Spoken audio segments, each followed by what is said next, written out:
حرمت روح پیمبر یک نظر کن سوئے ماں. السلام علیکم ورحمۃ اللہ وبرکاتہ. ناظرین کرام، آج ہم ایک نئے ویڈیو کے ساتھ آپ کے بیچ حاضر ہیں اور آپ سے ہم درخواست کرتے ہیں کہ اس ویڈیو کو تو آپ ضرور سنیں اور بغور سنیں اور مکمل سنیں، کیونکہ آج جو ہم مسئلہ آپ کے سامنے بتانے جا رہے ہیں اس میں اکثر لوگ غفلت کرتے ہیں، کاہلی کرتے ہیں، یا پھر اس مسئلے سے واقف وہ نہیں ہیں. مسئلہ یہ ہے کہ حصے والی قربانی میں جب قربانی کرنے والے آپس میں گوشت تقسیم کرتے ہیں تو کہیں کہیں پر وزن کر کے تقسیم نہیں کرتے بلکہ اندازہ سے تقسیم کرتے ہیں. تو کیا اس طرح سے قربانی کے گوشت کی تقسیم شرعاً درست ہے؟ اس ویڈیو میں ہم انہی چیزوں کو بیان کریں گے. آپ ویڈیو کے آخر تک بنے رہیں. اس کا جواب تو صرف اتنا ہے کہ قربانی کا گوشت اندازہ سے تقسیم کرنا از روئے شرع ناجائز ہے، اور اس کی تفصیل کچھ یوں ہے کہ فقہاء کرام نے حصوں کی تقسیم میں وزن اس لیے لازم قرار دیا ہے کہ پورے جانور کے ایک عضو کے ہر جز میں 7 حصہ دار غیر معین طور پر برابر کے شریک ہیں اور سب مالک بھی ہیں. لہٰذا معین طور پر 7 حصے کر کے ہر ایک حصہ دار کو ایک حصہ لینا گویا اپنی ملک کو دوسرے کے ملک سے بیچنا یا بدلنا ہے، اور شریعت میں اس چیز کو بیع یعنی خرید و فروخت کہتے ہیں. اور یہاں گوشت کو گوشت سے بدلا یا بیچا جا رہا ہے، اس لیے ضروری ہے کہ سب برابر ہوں. چونکہ ضابطہ ہے کہ جب ایک جنس کو اسی کے دوسرے جنس سے آپ بدلیں یا بیچیں تو برابر ہونا چاہیے، اس میں کمی بیشی کا کوئی شبہ بھی نہیں ہونی چاہیے. اس لیے وزن کرنا لازم ہوگا. اگر کوئی حصہ کم اور دوسرا زیادہ ہو تو شریعت کی زبان میں اس زیادہ کو ربا یعنی سود کہتے ہیں، اور یہ حرام و گناہ ہے. اس لیے وزن کر کے گوشت تقسیم کرنا واجب ہے تاکہ کمی بیشی سے کے شبہ سے بھی محفوظ رہا جا سکے. اسی طرح اگر آپ صرف ہڈیوں کی تقسیم کر رہے ہیں تو ان کو بھی وزن سے تقسیم کرنا ضروری ہے.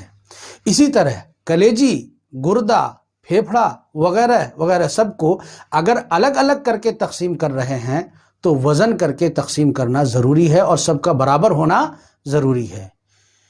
ناظرین کرام، یہ مسئلہ اپنی جگہ پر ہے، لیکن اگر آپ چاہتے ہیں کہ ہم لوگ اس اندازے ہی سے گوشت تقسیم کریں گے، یا یہ ہے کہ وزن کرنے کے لیے ترازو نہیں ہے، یا چاہ کر بھی آپ وزن نہیں کر پا رہے ہیں، تو اس سے بچنے کا ایک حیلہ اور ایک راستہ فقہاء نے بتایا ہے کہ اگر آپ اس طرح سے تقسیم کریں گے تو کوئی خرابی لازم نہیں آئے گی. آپ ایسا کریں کہ گوشت کے 7 حصے کر لیں اور ان حصوں میں جو ہڈیاں رکھنے ہوں وہ بھی رکھ دیں. اس کے بعد اس جانور کے پائے کے 7 حصے کریں، جو پایا ہوتا 4 پیر، یا چربی اسی طرح کلیجی، پھیپھڑے کے بھی 7 حصے کر کے ایک حصہ گوشت کے 7 حصوں میں رکھ دیں. پھر 7 حصہ دار ایک حصہ لے لیں.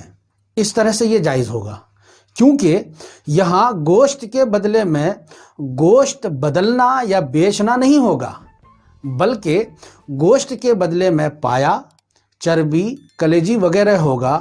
اور یہ سب چیزیں یعنی پایا، چربی وغیرہ گوشت کے جنس سے نہیں ہیں، بلکہ یہ الگ جنس ہیں.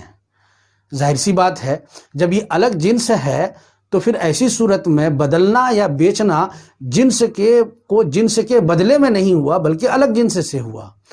اور یہ گوشت اور پایا کے مقابل یا چربی گوشت کے مقابل از خود ہو جائے گا، اس کو کہنے یا کرنے کی ضرورت نہیں ہے. لہٰذا یہ الگ الگ جنس ہوئے، اور جب جنس الگ ہو تو کمی بیشی جائز ہے، اس لیے یہ طریقہ جائز ہوگا. خلاصہ کلام یہ ہے ناظرین کرام کہ اگر آپ جانور کے گوشت کو تقسیم کرتے ہیں تو آپ کو وزن کر کے تقسیم کرنا ہوگا. ہڈی کو اگر الگ سے تقسیم کرتے ہیں تو سب کو وزن کر کے تقسیم کرنا ہوگا. اسی طریقے سے کلیجی کو الگ سے تقسیم کر رہے ہیں تو سب وزن سے تقسیم کرنا ہوگا. لیکن اگر سب آپ مکس کر دیتے ہیں اس طور پر کہ گوشت رکھ دیا، پھر اس کے اوپر کلیجی رکھ دی، پھر اس کے اوپر گردہ رکھ دیا، پھر یہ جو پایا ہے اس کو بھی رکھ دیا، تب تو اندازہ سے آپ کر سکتے ہیں، کیونکہ یہاں پر جنس کے مقابلے میں جنس نہیں ہوگا، بلکہ ایک جنس دوسرے غیر جنس سے بدلا یا بیچا جائے گا. یہ صورت جائز ہوگی. مجھے امید ہے کہ آپ کو یہ سارے مسائل اچھی طرح سے سمجھ میں آ گئے ہوں گے. آپ سے درخواست ہے کہ ویڈیو کو لائک کر دیں، شیئر کر دیں. السلام علیکم ورحمۃ اللہ وبرکاتہ. حرمت روح پیمبر یک نظر کن سوئے ماں.